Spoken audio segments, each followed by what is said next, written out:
I want you to think about a very specific kind of person, not a genius, not someone with an Ivy League degree or a Bloomberg terminal or a network of well-connected sources whispering information into their ear at cocktail parties. I mean an ordinary person with an ordinary income, ordinary access to information, and an ordinary amount of time to think about money. Now, I want you to think about what separates that ordinary person in the version of their life where they built genuine, lasting, generational wealth from the exact same person in the version where they didn't. It wasn't intelligence.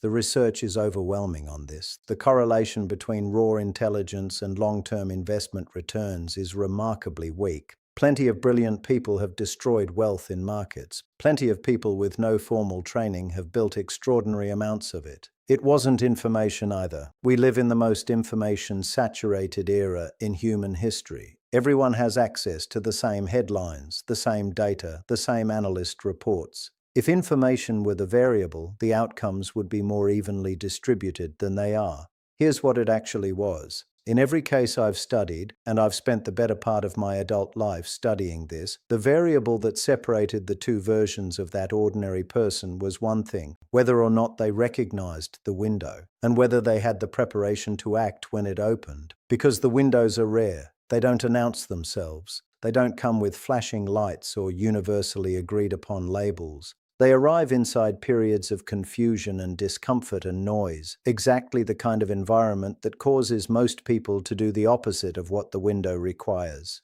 I believe we are in one of those windows right now, and I'm going to spend the next 20 minutes explaining exactly why I believe that, what I think it means, and, most importantly, what the difference is between people who will look back at this period as a turning point and people who will look back at it as another missed opportunity. Stay with me, this is worth your full attention. Let me be very precise about what I mean when I say generational wealth opportunity, because I think this phrase gets thrown around in ways that are almost completely disconnected from its actual meaning, and I want to ground it in something real before we go any further. Generational wealth is not about finding the next hot stock. It is not about timing a perfect entry and exit. It is not about being smarter than the market on any given day or week or month. Generational wealth, the kind that actually persists, the kind that compounds over decades, the kind that changes the trajectory of families, is almost always built during specific, identifiable windows in the economic cycle. Windows where the gap between what assets are priced at and what they are fundamentally worth is wide enough to absorb a significant margin of error. Windows where the long-term buyer has a structural advantage over the short-term reactor. These windows are not randomly distributed. They cluster around periods of maximum collective anxiety. Around the moments when the dominant narrative, the thing that is on every news channel and every finance podcast and every group chat, is one of fear and confusion, and this time is different. And the reason the windows cluster there is precisely because those conditions cause most participants in the market to behave irrationally, to sell when they should hold, to hold cash when they should deploy, to optimize for the elimination of short-term discomfort rather than the maximization of long-term returns. When most people are doing that, when the dominant behavior is short-term fear optimization, it creates an opportunity for the people who aren't, for the people who have built a framework sturdy enough to function under pressure, for the people who have prepared specifically for this kind of moment. I've spent decades studying the history of these windows, when they occurred, what they looked like from the inside, and critically, what the range of outcomes was for the people who acted from principle versus the people who acted from panic. The pattern is consistent enough to be instructive, not as a guarantee. Nothing in markets is a guarantee, but as a genuine probabilistic edge for the investor who understands it. Let me walk you through what I see. Here's how I approach moments like the current one, and I want to be methodical about this because the methodology matters as much as the conclusion. The first thing I do when markets become disorderly, when volatility spikes and the narrative gets loud and everyone seems to have a strong opinion about what's about to happen next, is I consciously separate the signal from the noise. And I do this not by ignoring the noise, but by categorizing it correctly. Noise is anything driven primarily by short-term sentiment, narrative cycles, reactive selling or buying, or the amplification dynamics of social media and financial news.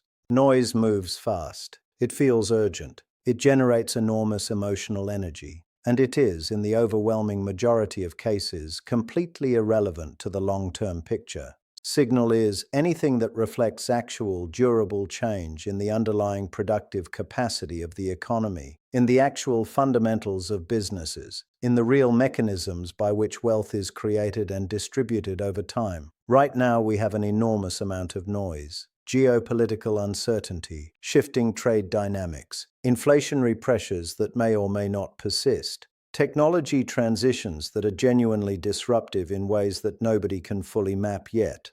And on top of all of that, the particular kind of anxiety that comes from watching an extended period of strong returns suddenly and sharply reverse. That combination produces something I've seen many times before, a market environment where the noise is so loud, so omnipresent, and so emotionally compelling that it becomes very difficult for most investors to hear the signal at all. But the signal is there, and when I look at it carefully, when I try to assess as honestly as I can what the underlying reality of productive capacity looks like beneath the surface turbulence, what I see is not a story of structural collapse. What I see is a story of repricing, of reallocation, of a complex and resilient system under significant pressure, but not, at least not yet, not based on the available evidence, breaking in the ways that would justify the most catastrophic interpretations currently circulating. Now, I want to be careful here. I am not saying the worst-case scenario is impossible. It isn't. I'm not saying this will definitely resolve cleanly and quickly. It may not. I am saying that the evidence, evaluated as honestly as I can evaluate it, does not currently support the conclusion that we are facing a permanent structural deterioration of the kind that would make long-term investment in quality productive assets a losing proposition. And if that assessment is correct, if this is repricing rather than structural collapse, then the current environment has a specific implication that I think is extremely important. I want to take you through the historical record. Not selectively, not cherry-picked to support a conclusion I've already reached, but as fully and honestly as I can, because I think the historical record is genuinely the most important piece of evidence available to us in a moment like this. Here is what I know about the behavior of productive economies over long periods of time, across a very wide range of disruptive events. They are remarkably resilient, not invincible, not immune to genuine damage, but far more resilient than the dominant narrative in any given crisis period suggests they are. Every generation, without exception, has faced a moment where the case for permanent economic deterioration was compelling enough that a significant portion of intelligent, well-informed people believed it. And in the overwhelming majority of cases, not all, but the overwhelming majority, those moments turned out to be precisely the wrong time to retreat from productive asset ownership. I've studied the major disruptive events of the last century. The wars, the financial crises, the technological disruptions, the geopolitical realignments, and across all of them, with very rare exceptions, the investors who maintained their framework, who held their positions in quality productive assets, who did not let the dominance of the fear narrative override their long-term discipline. Those investors experienced outcomes that were dramatically better than the investors who optimized for short-term safety.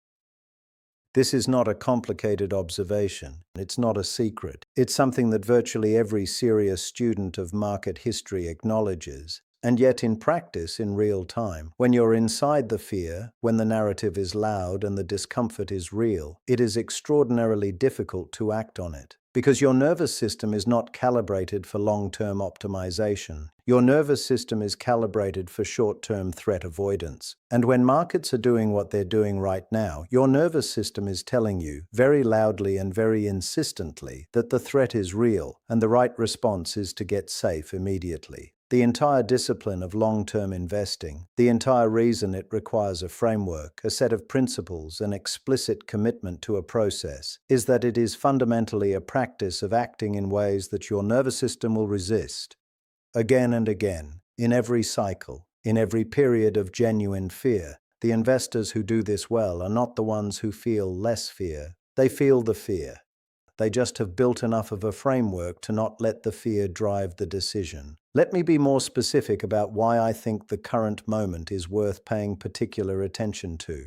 And I want to do this not by making predictions, which I'm deeply skeptical of, including my own, but by identifying the structural features of this environment that I think are historically associated with significant opportunity. The first feature is valuation compression. Over the last several months, the price of productive assets has come down significantly relative to their underlying earnings power. That compression happened primarily for sentiment-driven reasons, not because the earnings power of the underlying businesses collapsed, but because fear increased the rate at which investors discounted future cash flows. When valuation compression happens for sentiment-driven reasons rather than fundamental-driven reasons, it creates a gap between price and value. And historically, that gap over the relevant investment horizon tends to close. Not because the market is fair, but because productive businesses eventually produce results that the market cannot ignore indefinitely. The second feature is the quality of the underlying businesses available to long-term investors right now. Here's something I want you to think about carefully. The sell-offs we are experiencing are not discriminating particularly well between businesses. Fear-driven selling is largely indiscriminate. It hits weak businesses and strong businesses, deteriorating fundamentals and improving fundamentals with similar force. That indiscriminate quality of sentiment-driven selling is important because it means that among the things currently being priced as though they represent significant risk, there are businesses with genuinely strong underlying characteristics. Strong earnings, strong cash generation, strong competitive positioning that are getting caught in the same fear-driven repricing as everything else. Finding those businesses, distinguishing the genuinely strong from the genuinely weak in an environment where both are being sold, is hard. It requires doing real work, but the reward for doing that work historically has been substantial. The third feature, and this is the one I want to emphasize most strongly, is the current profile of who is in the market and what they're doing. There are participants in this market who operate on very short time horizons. They react to headlines. They follow momentum. They amplify fear on the way down and euphoria on the way up. Their behavior is largely responsible for the noise I described earlier. And then there are participants who operate on very long time horizons. Participants with patient capital, with professional processes for evaluating value, with incentives that are aligned with long-term performance rather than short-term positioning. In moments of maximum fear, these two groups tend to be moving in opposite directions. The short-term participants who create most of the observable market movement are reducing exposure. The long-term participants who move slowly and quietly are increasing it. I pay very close attention to what the patient capital is doing, not what it's saying, what it's doing, because patient capital, by definition, has no incentive to say one thing and do another. It just acts on its analysis. And right now, the patient capital is not running for the exits. Now, I want to get practical, because everything I've said so far is context, and context without a framework for action is just philosophy. Here's how I think about preparing for a window like this one, and I want to be clear, this is not a trading strategy. This is not a timing system. This is a way of orienting yourself so that when opportunity presents itself, in whatever specific form it takes at whatever specific moment, you are positioned to act on it rather than react to it. The first element of preparation is mental, and it is, in my view, the most important. Mental preparation means building in advance, before you need it, before the fear is at its peak, a clear and explicit set of principles that will govern your behavior during periods of discomfort. Not general platitudes, specific principles. What is your time horizon? What is your actual financial situation? What would have to be true? What evidence would have to emerge about the underlying fundamentals of your positions to genuinely change your view? And conversely, what events, regardless of how scary they feel in the moment, are you explicitly committed to not allowing to drive your decisions? If you can answer those questions with specificity before the fear peaks, then when the fear peaks, you are making decisions against a pre-established framework rather than in the heat of the moment. That shift, from reactive to principled, is, in my experience, the single most valuable thing an investor can do. The second element is financial, and here the principle is simple. Don't be fully deployed when the opportunity is greatest. I don't mean hold vast amounts of cash indefinitely. Holding too much cash for too long has its own cost. The cost of the returns you don't earn while waiting for a moment of perfect clarity that never comes. But there is a meaningful difference between being thoughtfully staged in your deployment of capital, maintaining some flexibility, some capacity to act when conditions become more extreme, and being fully committed in a way that leaves you unable to respond to better opportunities. If you are fully deployed right now and conditions become more extreme, if we see further significant moves downward, then the best opportunity of the cycle may arrive and you will have no capacity to act on it. That is a painful position to be in. Not because you've lost money per se. If you're invested in quality over long time horizons, being fully deployed is not a catastrophe, but because you've missed the asymmetric opportunity that maximum fear creates.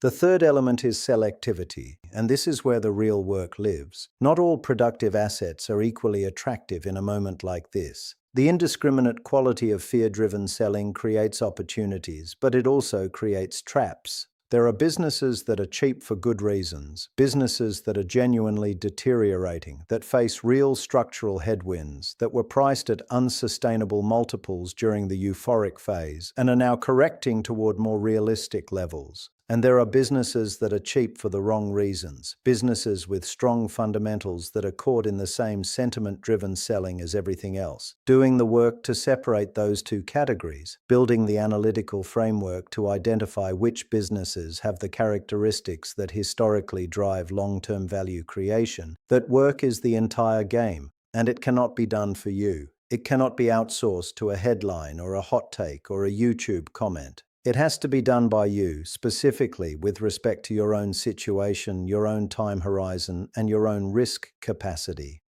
Let me tell you something that I think is genuinely important and that most people in financial media are reluctant to say directly. Most people miss windows like this one, not because they don't have access to the information, not because they aren't smart enough to understand it intellectually, not because they're lazy. They miss it because of one specific, very human failure. They optimize for being comfortable in the present at the expense of being wealthy in the future. Being comfortable in the present, when markets are doing what they're doing right now, means holding more cash than you should. It means trimming exposure to reduce the anxiety of watching positions move against you. It means waiting for clarity, for some definitive signal that the bottom is in and the recovery has begun, before acting. And the problem with waiting for clarity is that by the time it arrives, the window is already closing. The best prices are in the rearview mirror. The asymmetric opportunity, the one that was available precisely because the fear was real and the discomfort was genuine, is gone.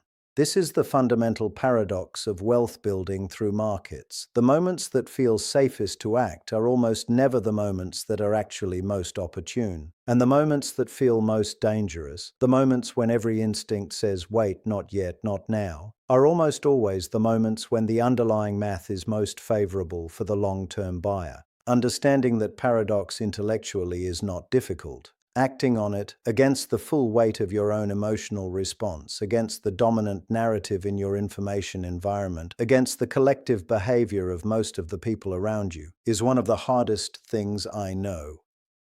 But it's the thing. It's the actual thing. The people who build generational wealth are the people who have found a way, through framework, through process, through genuine intellectual preparation, to act differently from the crowd at exactly the moments when acting differently is hardest. That's not a romanticized description. That's the literal mechanism. The crowd is on the other side of the trade at maximum fear. Being on the opposite side of that trade, at scale, with conviction, with appropriate selectivity, that's where the long-term returns come from. Before my final thoughts, quickly, 3 things. First, I've prepared a detailed framework document that covers specifically how I think about evaluating potential investments during periods of elevated market stress. Not a stock list, a thinking process, a set of questions and filters that I've developed over years of studying what actually separates the opportunities that turn out well from the ones that don't. It's in the description. It's free. Take it seriously. Second, if you want to go deeper on all of this, the framework for selecting companies, the discipline for holding through difficult periods, the process for building genuine long-term conviction, I've built a community of serious long-horizon investors around exactly that work.